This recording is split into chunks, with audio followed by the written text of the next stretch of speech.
నమస్తే, welcome to great Andhra. మనతో పాటు ఉన్నారు సీనియర్ పొలిటికల్ అనలిస్ట్ జిఆర్ మహర్షి గారు. నమస్తే సార్. నమస్తే అమ్మా. సార్, ఇప్పుడు నిజానికి దేశమంతా యూఎస్లో కూడా ఒక కలకలం ఏంటంటే అదాని కుంభకోణంకి సంబంధించి సోలార్ ఎనర్జీ ఈ పవర్స్కి సంబంధించిన కుంభకోణం ఒకటి పెద్ద ఎత్తున చోటు చేసుకుందని. అందులో ఏంటంటే సింహభాగం ఆంధ్రప్రదేశ్లోనే దాదాపు 1750 కోట్లు నేరుగా జగన్కే వెళ్ళింది అనేది ఒక టాక్. ఇది 2019లో ఎప్పుడో జరిగిన ఒప్పందం. తర్వాత ఈ చేతులు మారిన డబ్బులు ఇదంతా చేతులు మారింది మాత్రం 2022లోనే ఎప్పుడో అని చెప్పేసి ఇలా ఏవో వినిపిస్తూ ఉన్నాయి. అయితే అసలు మొదలైంది ఎక్కడ అంటే యుఎస్లో కేసు నమోదైంది అదాని మీద. అక్కడ నుంచి ఇక్కడ ఇప్పుడు ఇండియాలో ఇది రగిలిపోతూ ఉంది. అఫ్కోర్స్ ఆంధ్రప్రదేశ్ ఒకటే లేదు, ఇంకా 5 స్టేట్స్ కూడా ఉన్నాయి. సో ఇప్పుడు మొత్తానికి ఇక్కడ ఆంధ్రప్రదేశ్లో చూసుకుంటే తెలుగుదేశం మీడియాలో విపరీతమైన హెడ్డింగ్లు కథనాలు వస్తూ ఉన్నాయి. మరి అదాని అండ్ జగన్ వీరిద్దరేనా, ఇంకెవరన్నా ఉంటారా ఏంటి? వీళ్ళని నిరూపించి జైలుకి పంపిస్తారా? ఏం జరగబోతుంది? అంటే ఇదంతా మొత్తం అంటే దీన్ని టెక్నికల్గా మళ్ళీ చెప్తాను మీకు. ఒక పిట్ట కథ మన చిన్నప్పటి నుంచి విన్న కథ ఒకటి గుర్తుకొస్తాం. ఆ కథ ఏమిటంటే రాజుగారి 7 చేపల కథ. రాజుగారి 7 చేపలు మీకు గుర్తుంటుంది. 7 చేపలు తీసుకొస్తే ఒక చేప ఎండలేదు, ఎండకపోతే చేప ఎందుకు ఎండలేదు అంటే అది రకరకాలుగా ఒకదాని మీద ఒకటి వెళుతూ వస్తుంది ఆ కథ. చివరికి అంటే ఏమిటంటే అసలు ఏమిటి అనే దానికంటే కూడా ఈ స్టెప్స్ ఎక్కువ ఉంటాయి. నా తప్పేం లేదు ఇలా జరిగింది, నా తప్పేం లేదు ఇలా జరిగింది. ఈ మొత్తాన్ని మనం టెక్నికల్గా ఆలోచిస్తే ఏమిటంటే 1750 కోట్లు డబ్బు చేతులు మారింది అనేది ఆ కోర్టు అమెరికా వాళ్ళు వేసిన ఇది ఉంది కదా, అభియోగం ఉంది కదా, దాంట్లో లేదు. 1750 కోట్ల రూపాయలు డబ్బులు అంటే ఆంధ్రప్రదేశ్ గవర్నమెంట్లో ఉన్న పెద్దలకు ఎవరికో చేరవేశారని మాత్రమే ఉంది. ఇచ్చారా లేదనేది వాళ్ళకు కూడా తెలియదు. సరే, ఈ అమెరికాకి ఏమిటి ఇంట్రెస్ట్? దీన్ని ఒక సింపుల్గా చెప్పాలంటే దీంతో జగన్మోహన్ రెడ్డి గారికి ఏమీ సంబంధం లేదు. ఎందుకు సంబంధం లేదంటే అక్కడ వాళ్ళు వేసిన ఛార్జ్షీట్లో ఆయన పేరేమీ లేదు. నెంబర్ 1. అప్పుడు గవర్నమెంట్ హెడ్ ఈయనే కాబట్టి ఈయనకే ఇచ్చారనేది అభియోగం. అంటే లాజికల్గా ఆలోచిస్తే ఏమిటంటే అమెరికా వాళ్ళు అదానికి సంబంధించి బ్రూక్లిన్ కోర్టులో ఒక ఛార్జ్షీట్ వేశారు. ఏం వేశారు వాళ్ళు అంటే, ఇలా అదాని గ్రీన్ పవర్ ప్రాజెక్ట్ సోలార్కి సంబంధించిన ఇండియాలో కుదుర్చుకున్న ఒప్పందాల్లో 5 ప్రభుత్వాలు ఒడిస్సా, ఛత్తీస్గఢ్, ఆంధ్రప్రదేశ్, తమిళనాడు అండ్ జమ్మూ అండ్ కాశ్మీర్, ఈ 5 ప్రభుత్వాలతో తన సోలార్ ఎనర్జీని కొనిపించడానికి ఒప్పందాలు చేసుకోవడంలో భాగంగా లంచాలు ఇచ్చాడు. 2028 కోట్ల రూపాయలు ఆయన లంచాలు ఇచ్చినట్టుగా వాళ్ళు చెప్పారు. ఈ 2028 కోట్లలో 1750 కోట్లు ఒక్క వైసీపీ ప్రభుత్వానికే ఇచ్చినట్టు అప్పటికి ఆంధ్రప్రదేశ్ గవర్నమెంట్కి. దీంట్లో లాజికల్గా ఒక చిన్న టెక్నికల్ పాయింట్ ఉంది. ఆయన సేకరించింది 6000 కోట్లు అని వీళ్ళే అంటున్నారు. అందులో అమెరికా నుంచి సేకరించింది 1600 కోట్లు అక్కడ ఇన్వెస్టర్స్ నుంచి. ఇప్పుడు అమెరికాకి ఎందుకు ఇంట్రెస్ట్ ఈ కేసు అంటే, America stock exchange, New York stock ఎక్స్చేంజ్తో అక్కడ ఉన్న షేర్ హోల్డర్స్తో ఇది లింక్ అయి ఉంది. అమెరికా వాళ్ళకి సంబంధించిన డబ్బులకు సంబంధించి ఏదైనా ఫ్రాడ్ జరిగితే అమెరికా ప్రభుత్వం వాళ్ళకున్న మనీని కరప్షన్ యాక్ట్ కింద వాళ్ళు చర్య తీసుకొని వాళ్ళు దాన్ని కోర్టులో సబ్మిట్ చేస్తారు. వాళ్ళకి ఆ హక్కు ఉంది. ఇప్పుడు అదానీని వాళ్ళు నేరుగా విచారిస్తారు. జగన్మోహన్ రెడ్డి గారికి ఏం సంబంధం లేదు దీంట్లో. అదానికి సంబంధించి అక్కడ ఉన్న వాళ్ళు న్యూయార్క్ స్టాక్ ఎక్స్చేంజ్లో ఉన్నట్టు దానికి సంబంధించి విచారిస్తారు. అదానీని ఎవరు విచారించాలి? మోదీ గారి ప్రభుత్వం విచారించాలి. మరి మోదీ గారికి అత్యంత సన్నిహితుడు, ఈయన గవర్నమెంట్ వచ్చిన తర్వాతే ఆయన నంబర్ 2 కుబేరుడు అయ్యాడని అందరికీ తెలుసు. మరి ఆయన ఎందుకు విచారిస్తారు? విచారించారు అనుకో, నేరుగా ఆయన్ని అదానిని ఈ మొత్తం ప్రాజెక్టులో నేరస్తుడు అని ప్రూవ్ చేసి జగన్మోహన్ రెడ్డి గారికి 1750 కోట్లు అందింది అనేది ఎప్పటికి ప్రూవ్ అవుతుంది? ప్రూవ్ కాదు. ఇందుకే ఏమిటంటే వైసీపీ ప్రభుత్వానికి అదానికి ఎలాంటి ఒప్పందం లేదు. ఎక్కడా కూడా మీ రికార్డ్స్లో అదానికి సంబంధించిన ఒప్పందం ఉండదు. ఎవరితో ఒప్పందము? డిస్కమ్ వీళ్ళకి, అంటే వీళ్ళ విద్యుత్ కంపెనీలు SECI solar power project of India వాళ్ళతో విద్యుత్ కొనుగోలు ఒప్పందాలు కుదుర్చుకున్నారు. ఈ విద్యుత్ కొనుగోలు ఒప్పందాలలో మీరు ఇచ్చే సోలార్ ఎనర్జీని మేము 20 ఏళ్ల పాటు మేము కొనుక్కుంటాము అని. ఇక్కడ మతలబు ఏమిటి అంటే అసలు ఇదంతా ఎందుకు జరిగిందంటే సోలార్ వీళ్ళు ఎక్కువ ధర చెల్లించారు. అప్పట్లో కొద్ది గొడవ కూడా అయింది. అయితే అదానీ పేరు అప్పుడు రాలేదు. సోలార్ విద్యుత్తు కొనుగోళ్లలో ఎక్కువ డబ్బు చెల్లించారు అనేది అప్పుడు పయ్యావుల కేశవ దగ్గర నుంచి వీళ్ళందరూ అన్నారు.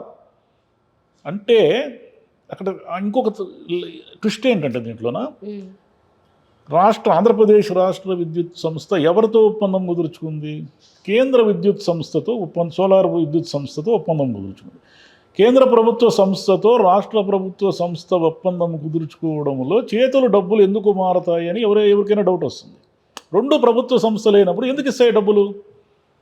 ఇక్కడ ఏమిటంటే అదాని ఆ సోలార్ ప్రాజెక్టుకు అమ్ముతున్నాడు తన విద్యుత్తుని. ఆయన విద్యుత్తు వీళ్ళందరూ కొనుగోలు చేస్తే తప్ప ఆయనకు లాభాలు రావు. కాబట్టి వీళ్ళతో వీళ్ళు ఎందుకు కొనుక్కోరు అంటే వాళ్ళు కోట్ చేసిన రేటుకి బయట దొరుకుతున్న రేటుకి తేడా ఉంది. ఈ తేడా వల్ల మేము ఎందుకు ఎక్కువ ధర చెల్లించాలి అని రాష్ట్ర ప్రభుత్వాలు ముందుకు రాలేదు. అయితే ఈ 5 ప్రభుత్వాలు ఎందుకు ముందుకు వచ్చాయి అంటే ఈ బ్రైబ్స్ తీసుకోవడం వల్ల ముందుకు వచ్చాయి అనేది ఆరోపణ. ఇది మొత్తంగా కేసు. ఈ కేసు ఒకటి మోదీ గారు తేల్చరు, కాంగ్రెస్ వాళ్ళు తేల్చరు. మొత్తం ఇదంతా ఏమవుతుందంటే చేప ఎందుకు ఎండలేదు అనే కథగా మారుతుంది. ఎందుకు మారుతుంది అంటారా? దీని మీద జాయింట్ పార్లమెంట్ యాక్షన్ కమిటీనో ఇంకోటో వేశారు అనుకుందాం. కాంగ్రెస్ ప్రభుత్వానికి డబ్బులు అందాయా లేదా? ఛత్తీస్గఢ్లో కాంగ్రెస్ ప్రభుత్వానికి కదా డబ్బులు అందాయి. కాబట్టి మా ప్రభుత్వానికి కూడా డబ్బులు అందాయని వాళ్ళు ఎందుకు ఒప్పుకుంటారు? ఒప్పుకోరు. ఇక్కడ తెలంగాణ గవర్నమెంట్కి అదాని వచ్చి 100 కోట్లు ఇచ్చిపోయాడు కదా మొన్న. కాబట్టి మీకు అదానికి ఏమీ లేకపోతే మీకు 100 కోట్లు ఎందుకు ఇచ్చాడు అనేది ఎవరైనా అడుగుతారు. డిఎంకే ప్రతిపక్షము, డిఎంకే ఎందుకు మా ప్రభుత్వానికి డబ్బులు అందాయని ఒప్పుకుంటారు? అన్నా డిఎంకే ఉందనుకోండి, లేదా ఇంకెవరైనా ఉన్నారనుకోండి, బీజేపీ వాళ్ళు అదాని మీద ఈగ వాలనీరు కదా. అన్నా డిఎంకే ప్రో బీజేపీ. మరి ఎందుకు వాళ్ళు ఇప్పుడు చంద్రబాబు నాయుడు గారు దీని మీద విచారణ చేసి లేదు మీరు ఎలాగైనా 1750 కోట్లు ప్రజల డబ్బు ఏమైంది, జగన్మోహన్ రెడ్డికి అందింది అని మేము నమ్ముతున్నాము, మీరు విచారణ చేయండి అని మోదీ గారి మీద ఒత్తిడి తేగలరా? తేలేరు. ఇప్పుడు కూడా మీరు బాగా గమనిస్తే అదానీ నేరస్తుడు, అదానీ నిందితుడు అనే మాట కంటే కూడా జగన్మోహన్ రెడ్డిని ఇరికించాలనేదే ఎక్కువ వార్తలు వస్తున్నాయి. ఆ మొత్తము అనాలిసిస్ అంతా జగన్మోహన్ రెడ్డి 1750 కోట్ల రూపాయలు నేరుగా డబ్బులు చేతులు మారాయి అనేది వీళ్ళ ఆరోపణ. అసలు అమెరికాలో సేకరించిందే 1600 కోట్లు అయితే 1750 కోట్లు వీళ్ళకి ఎలా ఇస్తాడో అనేది చిన్న క్వశ్చన్. అది మీరు అమెరికాలో ఆయన మీద ఎందుకు కేసు మీరే రాశారు. 1600 కోట్లు సేకరించాడు అమెరికన్ మదుపుదారుల నుంచి, అంటే షేర్ హోల్డర్స్ నుంచి అని. మొత్తం 1600 కోట్లు అంటే మిగిలిన వాళ్ళ దేశాల నుంచి అక్కడి నుంచి ఆయన 6000 కోట్లు సేకరించాడు. ఈ 6000 కోట్లలో వీళ్ళు చెప్పే ప్రకారం 2028 కోట్లు లంచాలే ఇచ్చాడు ఆయన. మరి మొత్తం ప్రాజెక్ట్కి ఇంకేం ఖర్చు పెడతాడో మనకు తెలియదు. అంటే అమెరికాలో సేకరించిన డబ్బు కంటే వైసీపీ ప్రభుత్వానికి ఇచ్చిన డబ్బే ఎక్కువ ఉంది. ఇదే కొంచెం కన్ఫ్యూజన్గా ఉంది. అసలు అంత డబ్బు ఎట్లా చేతులు మారుతుంది? అంత డబ్బు చేతులు మారితే మరి మీరు విచారించండి, ప్రజల డబ్బును తీసుకురండి. చంద్రబాబు నాయుడు గారు మోదీ గారి మీద ప్రజలు చేయమనండి. అదానికి ఆంధ్రప్రదేశ్ ప్రభుత్వంలో ఎక్కడెక్కడ ఆస్తులు, పోర్ట్లు ఇవన్నీ రాసిచ్చారో, రామాయపట్నం అది ఇదని బోని వార్తలు వచ్చాయి కదా, వాటన్నిటి మీద విచారణ జరపండి. కొన్ని వేల కోట్ల ప్రజల డబ్బు ఏమైందో తీసుకురండి బయటికి అని చంద్రబాబు నాయుడు గారి సహాయం లేకపోతే బీజేపీ ప్రభుత్వమే లేదు కదా, ఈరోజు కూటమి ప్రభుత్వమే లేదు, అలాగే ఎన్డీఏనే లేదు కదా. మరి మీరు గట్టిగా నిలబడండి ప్రజల డబ్బు కోసం. వీళ్ళు ఏం చేస్తారంటే 2 రోజులు 3 రోజులు 4 రోజుల తర్వాత అని అల్లరి చేస్తారు.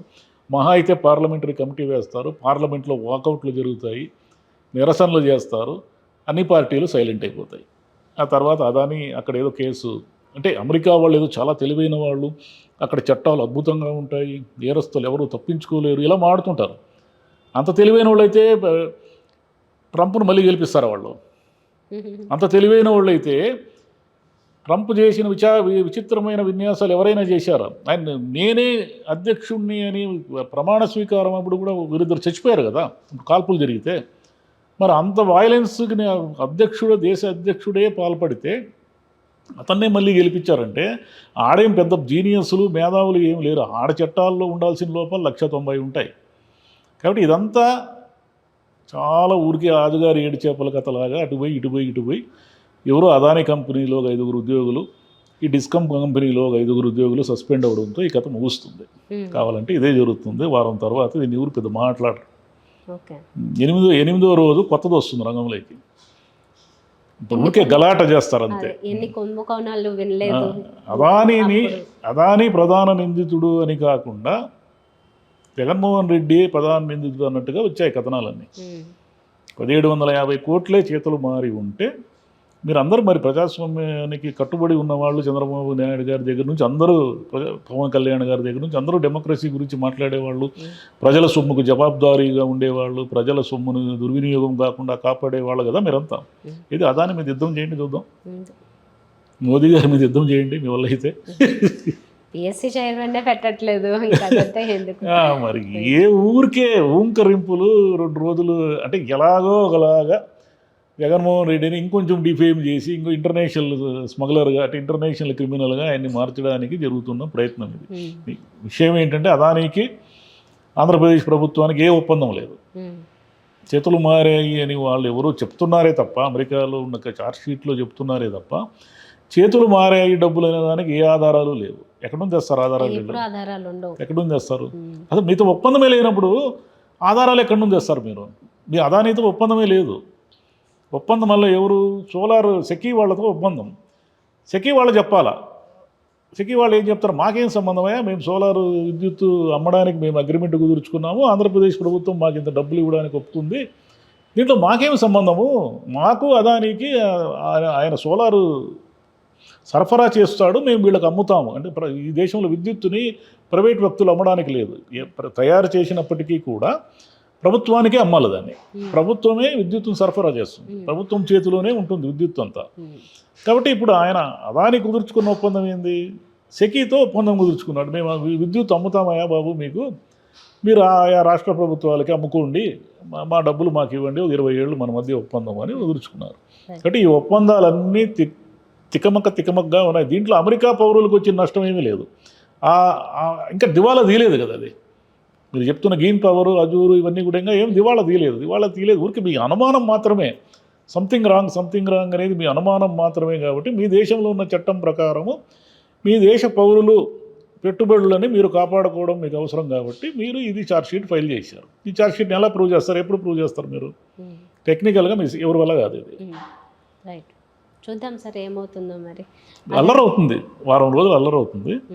10వ రోజు అన్ని పార్టీలు అందరూ ఉన్నాం కదా దీంట్లో, ఎందుకు మనకు వచ్చిన గోల అని అందరూ సైలెంట్ అయిపోతారు. ఇట్లా మనం యూట్యూబ్ ఛానల్లో వీళ్ళకి కొద్ది రోజులు చర్చ నడుస్తుంది అంతే, అంతకంటే ఏం జరగదు. Thank you sir. Thank you.